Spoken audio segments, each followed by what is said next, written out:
Bro, I'm gonna be honest with you. Everyone has anxiety. And if you don't, you're either not old enough yet or you're just incredibly lucky. Lucky for us, we also have video games, but not every single one. You gotta be careful about it. When it comes to anxiety, there are games you absolutely should play, games you should play with an asterisk, and games, even some really good ones, that I don't really think you should play at all. Don't worry, I'll walk you through all of it. So, life is not easy. It's actually quite difficult. Shit happens, and if you think about that shit all the time, shit grows. These negative thoughts fester, and that puts you in an even worse headspace, and the cycle compounds and continues. This is called rumination. It's a very common cause and symptom of anxiety. So typically a pretty easy fix for this is a simple distraction. But the distraction needs to be able to hold your attention for long enough to really keep you out of your head for a while. So what you really need is immersion. I find that the greatest immersion comes from games with a very gripping narrative. A narrative that pulls you in and keeps you there. All right, let's run it.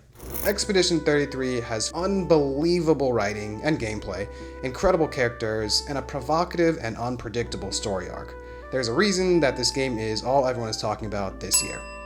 Last of Us, Part 1 though, people, Part 1.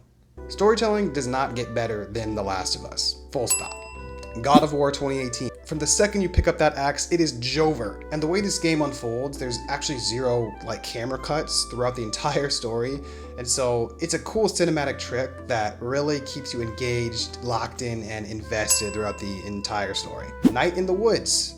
Short, but relatable in sort of a coming of age type of way.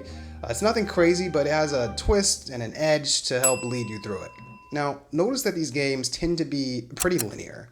That is by design. Open world games are great. I love open world games, but they do have some issues that we're gonna get to in just a bit. I bet you're feeling better already. All right, let's keep going. A gameplay loop is a cycle of actions that a player takes over and over again that keeps them engaged. For example, in a shooter, it might be kill enemies, collect rewards, upgrade gear, kill stronger enemies. In a farming sim, it could be plant crops, harvest the crops, sell the crops, and expand your farm. Whatever it is, most games have some sort of a loop. Loop being the operative word here.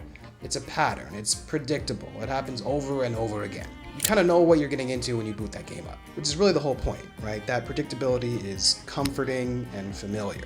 But a loop is really nothing if it's boring. So what you really need is a loop that's straightforward enough to jump into, but has enough depth to allow you to really dive in and explore the mechanics. Roguelikes can be especially good for that. So stuff like Hades, Slay the Spire. I don't actually play roguelikes that much, but if you like them, I think you should really lean into it here. Anything really that has a rhythm to it, I think is a great candidate. So even like a Monster Hunter, right, where you prepare for battle, you engage in the battle, and then you enjoy the spoils of war, and then you kind of wash, rinse, and repeat. Play games that make your life feel just a little bit easier.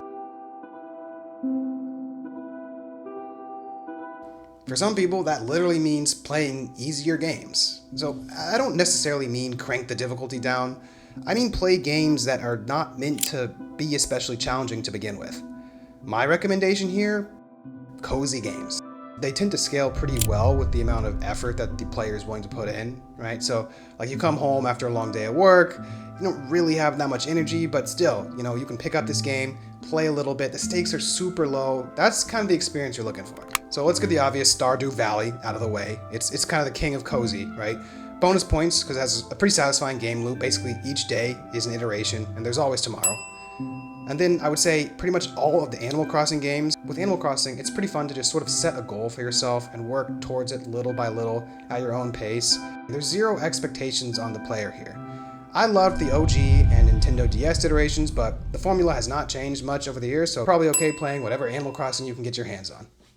Alright, so let's keep going here. We've talked about games that are really good. I think if you struggle with anxiety a little bit, or just tend to feel anxious from time to time even, but there's a whole other slew of games that can definitely be great, but it maybe depends on your relationship with gaming or what sorts of games you tend to enjoy to begin with. So let's get into some of the nuances. Sometimes the last thing I want to do is decide what direction to walk in, what cave to loot, which NPC to talk to, which side quest to do. Should I 100% this game if I've missed something? Or whoa, take a breath. Open world games, man, so much to offer in theory, but they can be really draining. Why? Decision fatigue. Basically, we make decisions all day, every day. When should I get up? When should I leave for work? What should I cook for dinner? What game should I play? All of that decision making can be very mentally taxing and overwhelming if it builds up over time. And open world games, by the definition of the genre, require constant decision making. If you can decouple the stakes of the decision you make in a game with those that you make in real life, then you might be okay with this one. But for me personally, if I'm like feeling a little anxious, or even if I'm just like tired after a long day at work, I'm not really trying to like figure out which shrine I should head to next. I'm just trying to sit back and play a game. So, open world games, I think particularly those that don't have a well-defined main quest line, I think you should be a little bit careful with. I'm about to get absolutely spit roasted in the comments for this one, but Breath of the Wild and Tears of the Kingdom. As much as I love those games, I am not trying to play those games right now. Like, if the main narrative arc had been a little bit tighter, I might feel differently, but these games tend to be pretty light in that department, which puts the onus on the player to sort of keep things moving. Contrast that with a game like Cyberpunk, also open world, also lots to do, but the main narrative is really compelling, and so it pulls you along, even if you feel like you might be missing out on some side content, which you definitely are. It's okay because you still want to figure out what happens at like the end of this epic story. Ghost of Tsushima. I'm actually playing this game right now and I'm really enjoying the combat. Boom, boom, there's alright, see, this is the fourth time, but I know I dodged that one. Well, for the most part. But when I open up that map, sometimes I'm like, damn, where am I gonna go to next? Where should I even be going? Am I strong enough to go to the next main quest?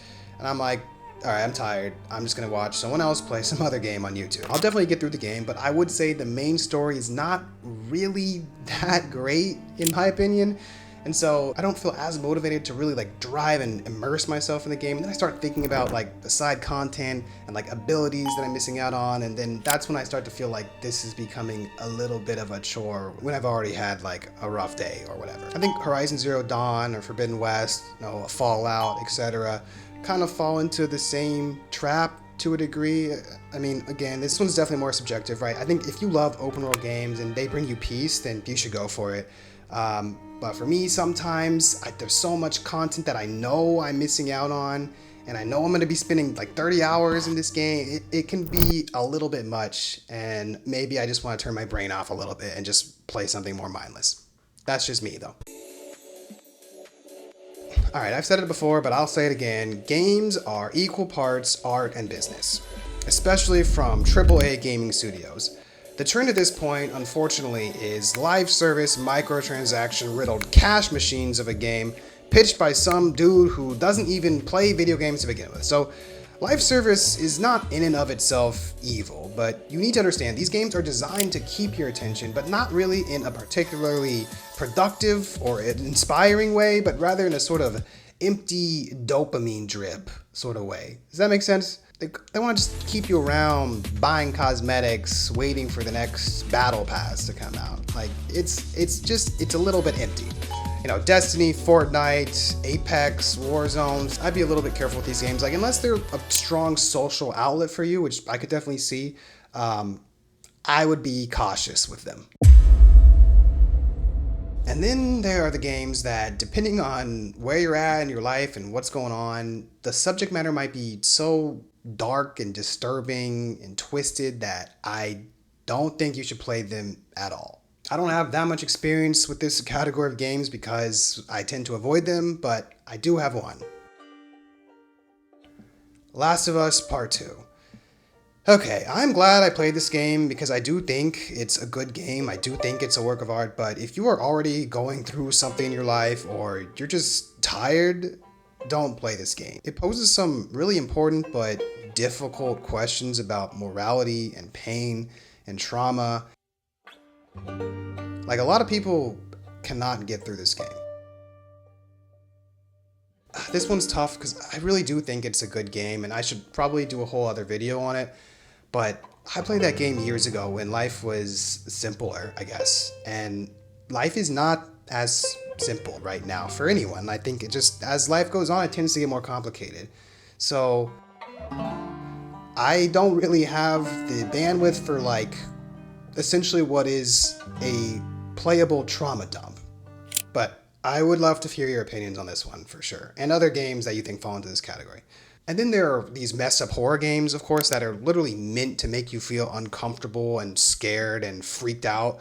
Like, yeah, and if you're a horror fan, maybe, but otherwise, like, just don't play this game if you're not in the headspace for it. Just don't do it. So I'm looking at Amnesia. I'm looking at Silent Hill. Even I'm looking at Outlast. Outlast is fucked up. Seriously. The last category of games that I think you shouldn't play if you're feeling anxious are games that you don't enjoy. Like, seriously, I think unfortunately a lot of us gamers suffer from this sunk cost fallacy when it comes to our backlogs or games that we bought at full price. Like, I picked up Animal Well a while ago and I really wanted to like this game, but it felt a little bit lonely and not in a cozy way. And that cat thing was really freakish, and there's a lot of backtracking. And you know what? It doesn't matter though, because I don't actually owe you an explanation, and you don't owe me or anyone an explanation, right? Like, if you don't really jive with the game, don't play it. Like, you may have spent 50, 60, $70 at this point on it, but like, if you don't actively enjoy playing a game, like, you should feel empowered to just put it down. That is your right, and you should exercise it. And that's it. Remember, breathe, pick up a game, play it. If you don't like it, put it down, play a different game. One foot in front of the other. We're gonna be okay. You're gonna be okay. Thanks for watching. I hope to see you soon.